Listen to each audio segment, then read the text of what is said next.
Yeah, that's better. More shade. Ladies and gentlemen, the Vice President of the United States.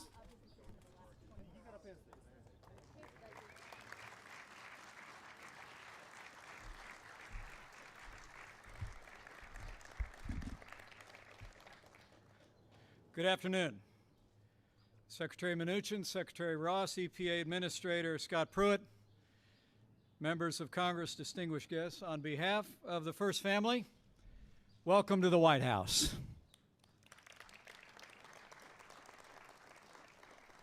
You know, it's the greatest privilege of my life to serve as Vice President to a president who is fighting every day to make America great again. Since the first day of this administration, President Donald Trump has been working tirelessly to keep the promises that he made to the American people. President Trump has been reforming health care, enforcing our laws, ending illegal immigration, rebuilding our military. And this president has been rolling back excessive regulations and unfair trade practices that were stifling American jobs. Thanks to President Trump's leadership, American businesses are growing again, investing in America again, and they're creating jobs in this country instead of shipping jobs overseas. Thanks to President Donald Trump, America is back.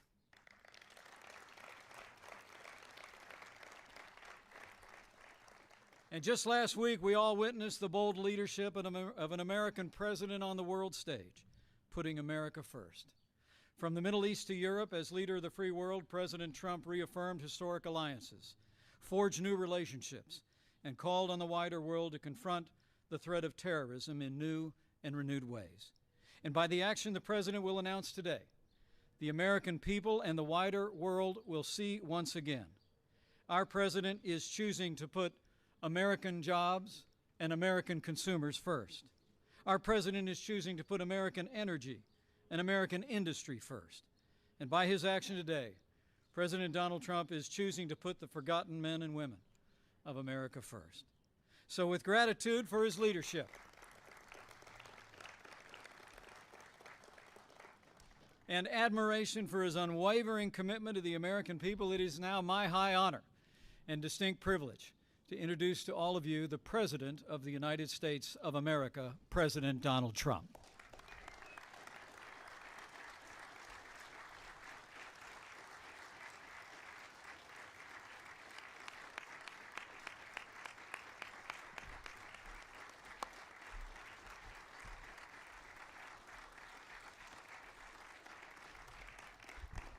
Thank you very much.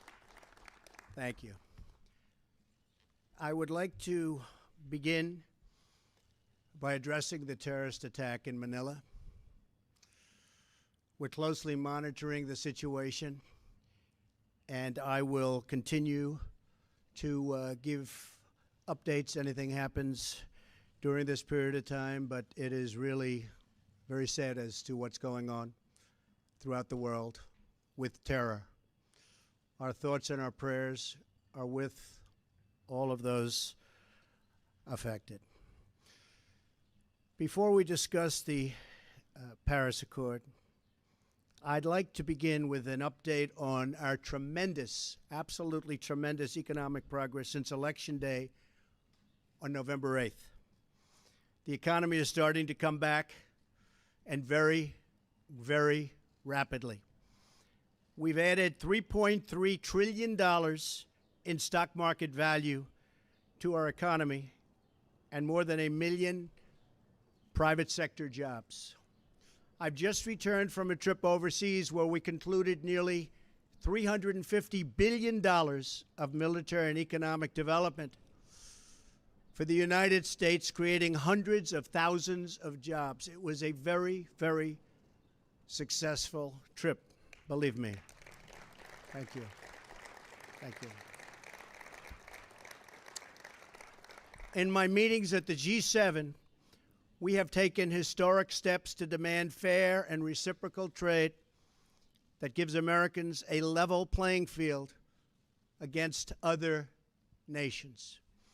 We're also working very hard for peace in the Middle East, and perhaps even peace between the Israelis and the Palestinians. Our attacks on terrorism are greatly stepped up, And you see that. You see it all over. From the previous administration, including getting many other countries to make major contributions to the fight against terror. Big, big contributions are being made by countries that weren't doing so much in the form of contribution. One by one, we are keeping the promises I made to American people during my campaign for president, whether it's cutting job-killing regulations, appointing and confirming a tremendous Supreme Court justice, putting in place tough new ethics rules, achieving a record reduction in illegal immigration on our southern border, or bringing jobs, plants, and factories back into the United States at numbers which no one until this point thought even possible. And believe me, we've just begun. The fruits of our labor will be seen very shortly, even more so. On these issues and so many more, we're following through on our commitments, and I don't want anything to get in our way. I am fighting every day for the great people of this country. Therefore, in order to fulfill my solemn duty to protect America and its citizens, the United States will withdraw from the Paris Climate Accord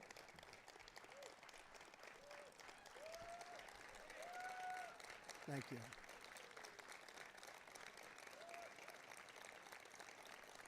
Thank you.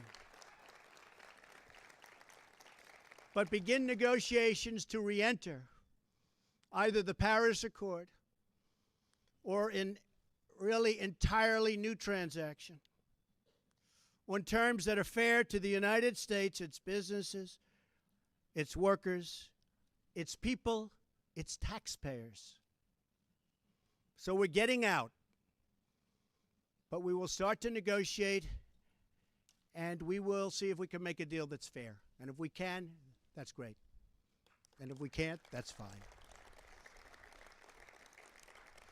As president, I can put no other consideration before the well-being of American citizens. The Paris Climate Accord is simply the latest example of Washington entering into an agreement that disadvantages the United States to the exclusive benefit of other countries, leaving American workers, who I love, and taxpayers to absorb the cost in terms of lost jobs, lower wages, shuttered factories, and vastly diminished economic production. Thus, as of today, the United States will cease all implementation of the non-binding Paris Accord and the draconian financial and economic burdens the agreement imposes on our country. This includes ending the implementation of the nationally determined contribution and, very importantly, the Green Climate Fund, which is costing the United States a vast fortune. Compliance with the terms of the Paris Accord and the onerous energy restrictions that is placed on the United States could cost America as much as 2.7 million lost jobs by 2025, according to the National Economic Research Associates. This includes 440,000 fewer manufacturing jobs, not what we need. Believe me, this is not what we need, including automobile jobs and the further decimation of vital American industries on which countless communities rely. They rely for so much, and we would be giving them so little. According to the same study, by 2040, compliance with the commitments put into place by the previous administration would cut production for the following sectors: paper, down 12%. Cement, down 23%. Iron and steel, down 38%. Coal, and I happen to love the coal miners, down 86%. Natural gas down 31%. The cost to the economy at this time would be close to $3 trillion in lost GDP and 6.5 million industrial jobs, while households would have $7,000 less income, and in many cases, much worse than that. Not only does this deal subject our citizens to harsh economic restrictions, it fails to live up to our environmental ideals.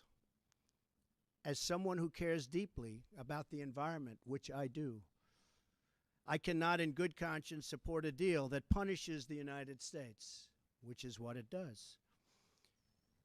The world's leader in environmental protection, while imposing no meaningful obligations on the world's leading polluters. For example, under the agreement, China will be able to increase these emissions by a staggering number of years, 13. They can do whatever they want for 13 years, not us. India makes its participation contingent on receiving billions and billions and billions of dollars in foreign aid from developed countries. There are many other examples, but the bottom line is that the Paris Accord is very unfair at the highest level to the United States. Further, while the current agreement effectively blocks the development of clean coal in America, which it does, and the mines are starting to open up. We're having a big opening in 2 weeks. Pennsylvania, Ohio, West Virginia, so many places. A big opening of a brand new mine. It's unheard of. For many, many years, that hasn't happened. They asked me if I'd go. I'm going to try. China will be allowed to build hundreds of additional coal plants. So we can't build the plants, but they can, according to this agreement. India will be allowed to double its coal production by 2020. Think of it. India can double their coal production. We're supposed to get rid of ours. Even Europe is allowed to continue construction of coal plants. In short, the agreement doesn't eliminate coal jobs. It just transfers those jobs out of America and the United States and ships them to foreign countries. This agreement is less about the climate and more about other countries gaining a financial advantage over the United States. The rest of the world applauded when we signed the Paris Agreement. They went wild. They were so happy. For the simple reason that it put our country, the United States of America, which we all love, at a very, very big economic disadvantage.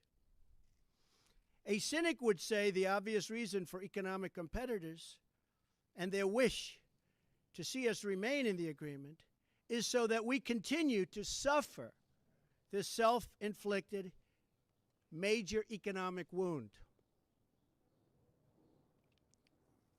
We would find it very hard to compete with other countries from other parts of the world. We have among the most abundant energy reserves on the planet, sufficient to lift millions of America's poorest workers out of poverty. Yet under this agreement, we are effectively putting these reserves under lock and key, taking away the great wealth of our nation. It's great wealth. It's phenomenal wealth. Not so long ago, we had no idea we had such wealth. And leaving millions and millions of families trapped in poverty and joblessness. The agreement is a massive redistribution of United States wealth to other countries. At 1% growth, renewable sources of energy can meet some of our domestic demand. But at 3 or 4% growth, which I expect, we need all forms of available American energy, or our country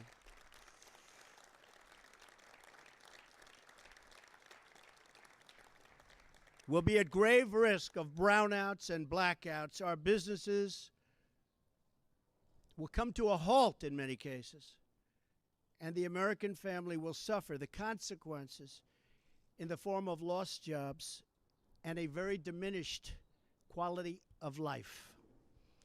Even if the Paris Agreement were implemented in full, with total compliance from all nations, it is estimated it would only produce a 0.2 of 1 degree, think of that, this much, Celsius reduction in global temperature by the year 2100. Tiny, tiny amount. In fact, 14 days of carbon emissions from China alone would wipe out the gains from America, and this is an incredible statistic, would totally wipe out the gains from America's expected reductions in the year 2030. After we have had to spend billions and billions of dollars, lost jobs, closed factories, and suffered much higher energy costs for our businesses and for our homes. As the Wall Street Journal wrote this morning, the reality is that withdrawing is in America's economic interest and won't matter much to the climate.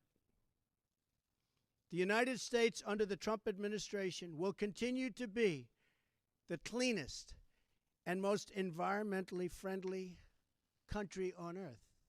We'll be the cleanest. We're going to have the cleanest air. We're going to have the cleanest water. We will be environmentally friendly, but we're not going to put our businesses out of work. And we're not going to lose our jobs. We're going to grow. We're going to grow rapidly.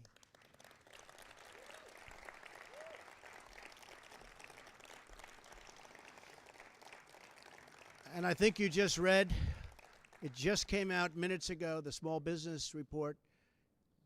Small businesses, as of just now, are booming, hiring people. One of the best reports they've seen in many years.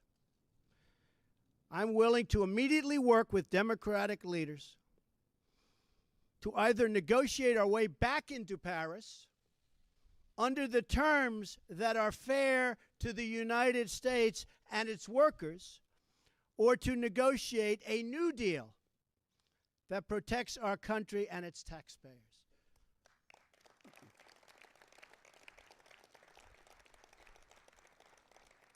So if the obstructionists want to get together with me, let's make them non-obstructionists. We will all sit down and we will get back into the deal and we'll make it good, and we won't be closing up our factories and we won't be losing our jobs, and we'll sit down with the Democrats and all of the people that represent either the Paris Accord or something that we can do that's much better than the Paris Accord. And I think the people of our country will be thrilled, and I think then the people of the world will be thrilled. But until we do that, we're out of the agreement.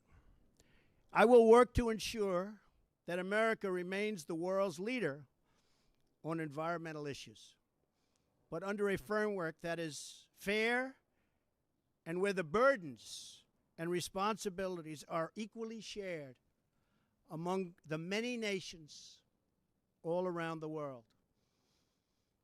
No responsible leader can put the workers and the people of their country at this debilitating and tremendous disadvantage.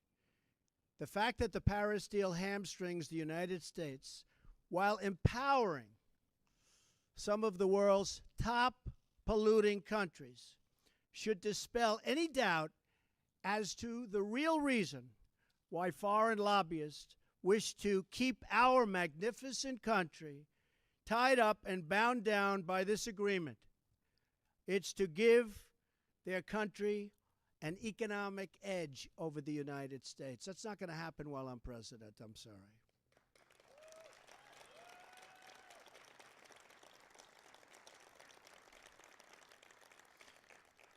My job as president is to do everything within my power to give America a level playing field and to create the economic, regulatory, and tax structures that make America the most prosperous and productive country on earth, and with the highest standard of living and the highest standard of environmental protection.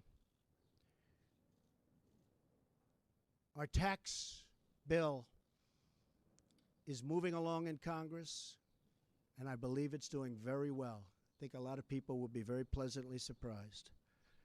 The Republicans are working very, very hard. We'd love to have support from the Democrats, but we may have to go it alone, but it's going very well. The Paris Agreement handicaps the United States economy in order to win praise from the very foreign capitals and global activists that have long sought to gain wealth at our country's expense. They don't put America first. I do, and I always will.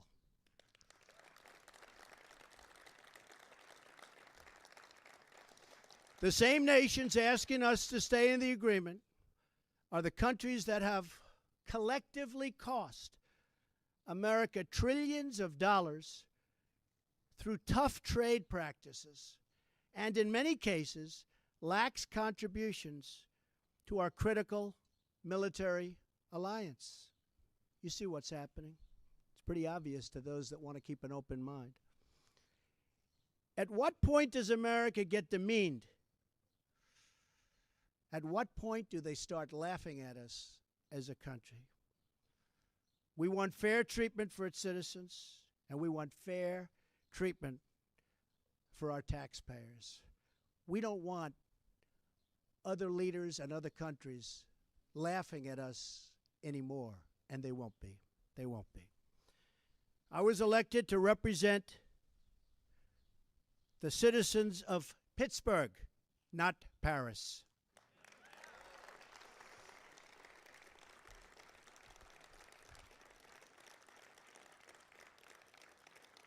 I promised I would exit or renegotiate any deal which fails to serve America's interests. Many trade deals will soon be under renegotiation.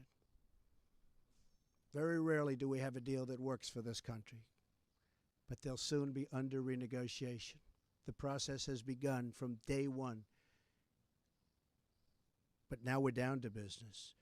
Beyond the severe energy restrictions inflicted by the Paris Accord, it includes yet another scheme to redistribute wealth out of the United States through the so-called Green Climate Fund, nice name, which calls for developed countries to send $100 billion to developing countries, all on top of America's existing and massive foreign aid payments.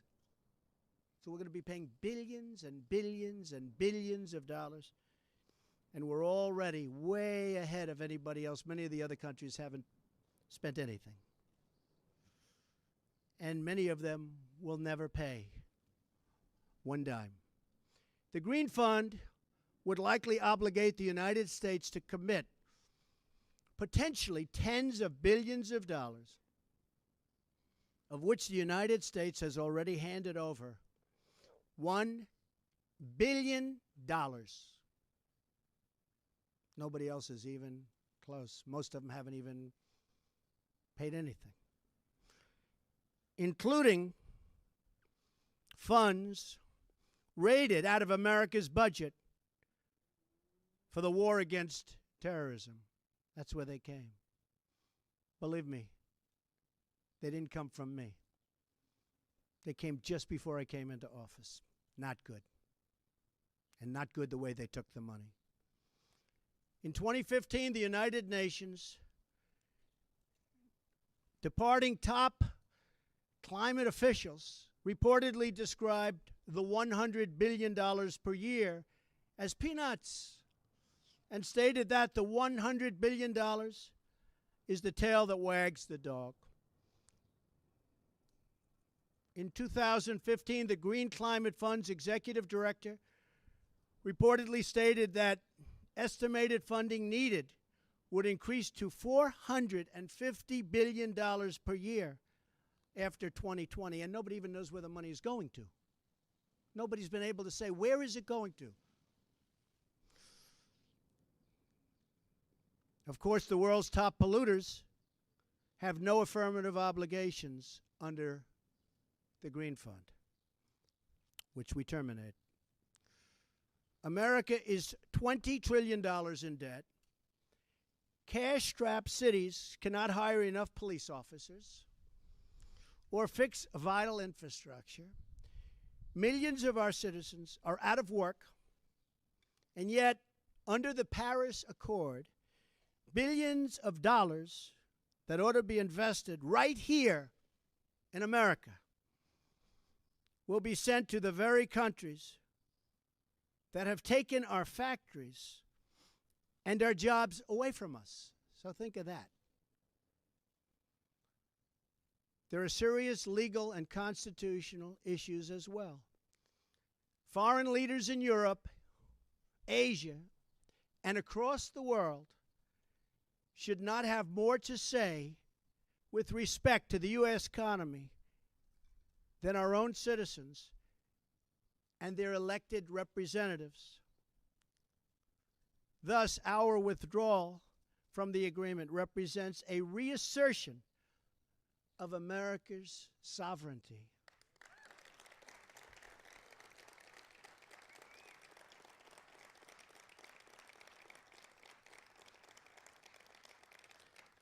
Our Constitution is unique among all nations of the world.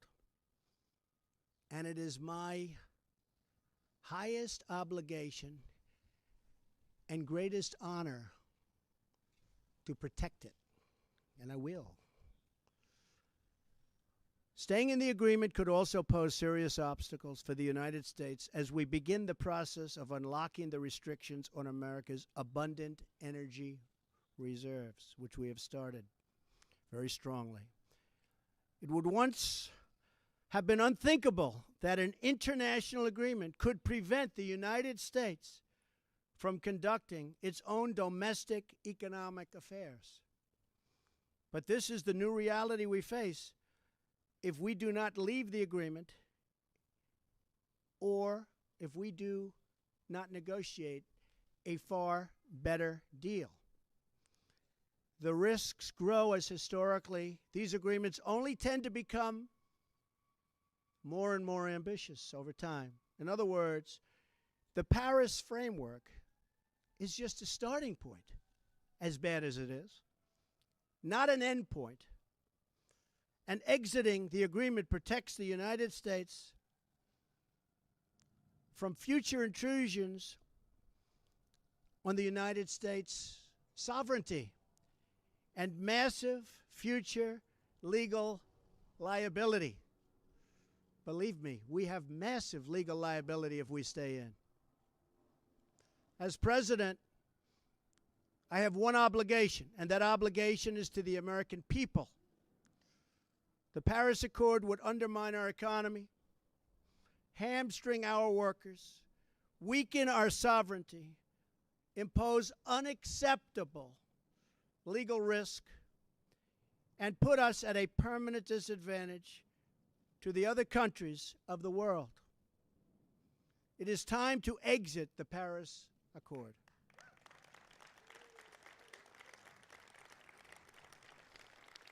And time to pursue a new deal that protects the environment, our companies, our citizens, and our country. It is time to put Youngstown, Ohio, Detroit, Michigan, and Pittsburgh, Pennsylvania, along with many, many other locations within our great country, before Paris, France. It is time to make America great again. Thank you. Thank you. Thank you very much.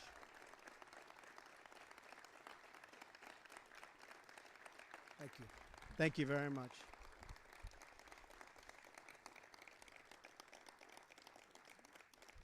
Thank you very much. Very important. I'd like to ask Scott Pruitt, who most of you know and respect, as I do, just to say a few words. Scott, please.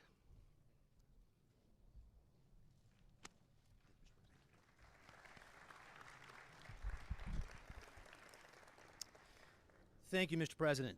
Your decision today to exit the Paris Accord reflects your unflinching commitment to put America first. And by exiting, you're fulfilling yet one more campaign promise to the American people. Please know that I'm thankful for your fortitude, your courage, and your steadfastness as you serve and lead our country. America finally has a leader who answers only to the people, not to the special interests who've had their way for way too long. In everything you do, Mr. President, you're fighting for the forgotten men and women across this country. You're a champion for the hardworking citizens all across this land who just want a government that listens to them and represents their interest. You have promised to put America first in all that you do. And you've done that in any number of ways, from trade to national security to protecting our border to right-sizing Washington, D.C. And today you've put America first with regard to international agreements and the environment. This is an historic restoration of American economic independence, one that will benefit the working class, the working poor, and working people of all stripes. With this action, you have declared that the people are rulers of this country once again. And it should be noted that we as a nation do it better than anyone in the world in striking the balance between growing our economy, growing jobs, while also being a good steward of our environment. We owe no apologies to other nations for our environmental stewardship. After all, before the Paris Accord was ever signed, America had reduced its CO2 footprint to levels from the early 1990s. In fact, between the years 2000 and 2014, the United States reduced its carbon emissions by 18+%. And this was accomplished not through government mandate, but accomplished through innovation and technology of the American private sector. For that reason, Mr. President, you have corrected a view that was paramount in Paris, that somehow the United States should penalize its own economy, be apologetic, lead with our chin, while the rest of the world does little. Other nations talk a good game. We lead with action, not words.